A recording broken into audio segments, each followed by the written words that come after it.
welcome to the channel Gyan Baba. And today's our topic is from the subject Introduction to Disability, and the topic is from Unit 1 Understanding Disability, जिसका point number 1.2 हम discuss कर रहे थे, and impairment we have discussed already. So now is the turn for the disability. Okay, so disability क्या होती है, उसका concept, उसकी definition, उसके कुछ examples हमने इस वीडियो में दिए हैं. So I hope आपको समझ आएंगे. So let's start. So what is the meaning of disability? पहले मैं आपको एक थोड़ा सा इम्पेयरमेंट के साथ ही इसको थोड़ा सा कंपेयर करके आपको बता देती हूँ. अगर आपने इम्पेयरमेंट की वीडियो देखी होगी तो आपको अच्छी तरह समझ आ गया होगा, लेकिन फिर भी थोड़ा सा एक आपका आइडिया रिविजन हो जाएगा. सो इम्पेयरमेंट जो होता है वो हमारा फिजिकल लॉस होता है, मेंटली फिजिकली किसी भी तरीके का एक लॉस होता है इम्पेयरमेंट का मतलब. डिसेबिलिटी भी हमारी इम्पेयरमेंट की वजह से ही होती है. द रिजल्ट जो होता है हमारा इम्पेयरमेंट का वो डिसेबिलिटी हो जाता है. तो इम्पेयरमेंट तो हो गया हमारा फिजिकली, मेंटली किसी भी तरीके का हो, लेकिन एक लॉस होगा. ठीक है. डिसेबिलिटी का मतलब होता है कि उस वजह से जो भी हमारा एक लॉस हुआ है उस वजह से हम क्या काम नहीं कर पा रहे हैं. ठीक है. तो उस काम का ना होना, ठीक है, हम उस चीज में क्या हो गए हैं, अब भाई किसी चीज को हम नहीं कर पा रहे हैं तो we are unable to do that, यही बोलते हैं ना. तो हम उसमें क्या हो गए हैं, असमर्थ हो गए हैं. So that is the meaning of disability, किसी भी चीज में असमर्थ होना. ठीक है. आप एबल नहीं हो उस चीज को करने के लिए तो वो क्या हो जाएगी, डिसेबिलिटी. ठीक है. सो अब एक बार इंग्लिश में मैं इसको पढ़ देती हूँ. डिसेबिलिटी का मतलब क्या होता है, the definition of disability. Inability to perform activities on a personal level is known as disability. ये बिल्कुल ही छोटी डेफिनेशन मैंने लिखने की कोशिश की है. ठीक है. बट मैं आपको एक बार थोड़ा सा एक्सप्लेन कर देती हूँ इस चीज़ को कि डिसेबिलिटी का मतलब होता क्या है एक्चुअल में, क्योंकि बहुत ज़्यादा कन्फ्यूजन रहता है इम्पेयरमेंट, डिसेबिलिटी एंड हमारा हैंडीकैप में. वो हम एक अलग वीडियो बनाने की कोशिश करेंगे जिसमें कि हम इनका डिफरेंस बताएंगे. तो अभी पहले हम क्या करते हैं, डिसेबिलिटी को अच्छे से जान लेते हैं इंडिविजुअली.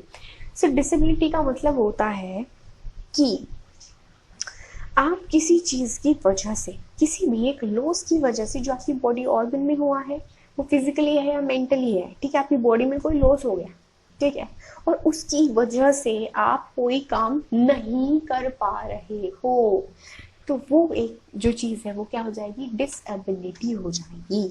सो मतलब कि फंक्शनली अगर हम इसको एक बायोलॉजिकल या फिर एक वर्ड में समझना चाहें तो डिसेबिलिटी का मतलब होता है functionally you are not able to do anything, जो आप एक फंक्शनल लेवल पे नहीं कर पा रहे हो. ठीक है. तो वो जो होता है मतलब इसमें क्या होता है कि रिस्ट्रिक्शंस हो जाते हैं, लिमिटेड हो जाता है कहीं किसी चीज में, किसी एरिया में इंसान कि भाई मैं इस काम को नहीं कर पाऊंगा, तो वो उसमें लिमिटेशंस आ गई ना, मैं ये काम यहाँ तक कर सकता हूँ, इससे आगे नहीं कर सकता हूँ, तो वो एक लिमिटेशन हो गई, एक रिस्ट्रिक्शन आ गई कि मैं ये काम नहीं कर पाऊंगा क्योंकि मेरे पास एक लॉस हो चुका है इम्पेयरमेंट की वजह से. It is a result of impairment. ठीक है. इंटर रिलेटेड होते हैं ये दोनों ही, but we are on focusing today for the disability. So disability ही हम आज फोकस करेंगे. अब हम कुछ एग्जाम्पल से डिसेबिलिटी को समझने की कोशिश करते हैं. सो डिसेबिलिटी तो आपको समझ आ गया होगा वो. अब हम एग्जाम्पल देख लेते हैं. एक एग्जाम्पल है, a person is unable to perform some activities due to misplacement of bones as a result of a past fracture in his leg. ठीक है. तो भाई क्या हुआ कि एक लड़का था हमारा, ठीक है, उसको क्या हुआ, एक एक्सीडेंट हो गया या कुछ भी हुआ, गिर गया वो किसी भी कारण से, तो उसको एक फ्रैक्चर आ गया पैर में. ठीक है. उसने क्या किया, फ्रैक्चर लगवाया. अब भाई फ्रैक्चर तो हो गया, अब लगवाना तो पड़ेगा ही. तो जब उसने फ्रैक्चर लगवाया तो वो क्या हुआ कि अब मिसप्लेसमेंट हो गया है बोन का. ठीक है. बोन इधर उधर जुड़ गई है. अब उसके कारण क्या हुआ, इम्पेयरमेंट तो हो ही गया था. अब क्या हुआ, डिसेबिलिटी आ गई. कैसे आ गई डिसेबिलिटी, क्योंकि अब वह क्या क्या काम नहीं कर सकता है, वो अब 15 मिनट से ज्यादा खड़ा नहीं हो सकता. क्यों, क्योंकि 15 मिनट से ज्यादा वो खड़ा होता है तो उसके पैर में क्या हो जाता है, दर्द होना शुरू हो जाता है. ठीक है. एंड पहले वो दौड़ लेता था, अब वो दौड़ भी नहीं पा रहा है. He is not able to run. ठीक है, तो अब ये चीज से समझ आया होगा आपको इस एग्जाम्पल से कि एक लड़का जो चल पा रहा था, जो काम कर पा रहा था, जैसे कि वो भाग पा रहा था पहले, ठीक है, वो खड़ा हो जाता था कितनी भी देर, जितनी देर उसको काम करना है, लेकिन अब वो वह काम नहीं कर पा रहा है, तो वो क्या हो गया है, unable to perform that task. लेकिन एक नॉर्मल इंसान तो कर सकता है ना। ठीक है, तो एक नॉर्मल इंसान से जब हम कंपेयर करते हैं उस इंसान को जिसका एक लॉस हो चुका है, इम्पेयर हो चुका है वो किसी चीज में, तो वो जो चीज है जिसकी वजह से वो वह काम नहीं कर पा रहा है, that is the meaning of disability. ठीक है, अब एक और एग्जाम्पल मैंने दिया है, उससे एक बार और समझने की कोशिश करते हैं इस चीज को। The second example is someone have blockage of blood flow to और from the retina and pulling off the retina away from its usual position at the back of the eye। अब अगर आपने देखा होगा या सुना हो कहीं कि भाई इसको दिखाई देना बंद हो गया है, ठीक है, वो कभी कभी क्या होता है कि कुछ हमारे बायोलॉजिकल प्रॉब्लम भी होती हैं, भाई खाने में पीने में कोई दिक्कत हो गई, या फिर कभी कभी चोट लग जाती है, या फिर किसी इशू से क्या होता है कि दिखाई देना बंद हो जाता है।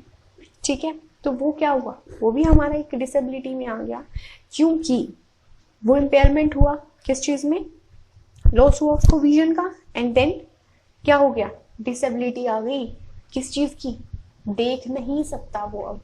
ठीक है, तो that is the meaning of disability. अब इस एग्जाम्पल में भी यही चीज है कि जो हमारा रेटिना होता है वहां पे क्या हुआ, ब्लड फ्लो जो होना होता है वो हो गया ब्लॉकेज किसी कारण से। तो ब्लॉकेज जैसे हो गया तो उसकी वजह से क्या हुआ, जो रेटिना था उसका जो पोजीशन थी वो चेंज हो गई, उसके कारण वह अब देख नहीं सकता। ठीक है, तो जो पोजीशन चेंज हुई मतलब कि लॉस ऑफ पोजीशन हो गया, इम्पेयरमेंट हुआ, इम्पेयरमेंट के बाद क्या हो गई, डिसेबिलिटी आ गई कि वो अब देख नहीं सकता है।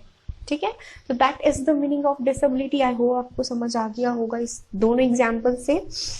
सो अगर समझ आया है तो भी प्लीज हमें मोटिवेट करने की कोशिश कीजिएगा लाइक करके, and please share it and subscribe कर दीजिए, क्योंकि हमारी बहुत सारी वीडियोस लगातार आ रही हैं, आती रहेंगी, तो आपको पता चल जाएगा, सब्सक्राइब कर देंगे तो नोटिफिकेशंस मिल जाएंगी। And you can follow Facebook, जो हमारा फेसबुक है वहाँ पे भी आप जाके कर सकते हैं। ठीक है, ग्रुप को फॉलो कर दीजिए। एंड अगर आपको नोट्स बनाने हैं तो you can just go to the description, वहाँ पे आपको लिंक मिलेगा फेसबुक के लिए भी एंड ब्लॉग के लिए भी, वहाँ से आप अपने नोट्स बना सकते हैं, जिस भी तरीके के आपको नोट्स चाहिए वहाँ से आप नोट्स बना लीजिए अपने। ठीक है, but please like share and comment करेंगे तो प्लीज़ बताइएगा कि कैसी लगी वीडियो, और ज़्यादा से ज़्यादा लोगों को उसको शेयर कीजिएगा। Thank you so much, bye bye.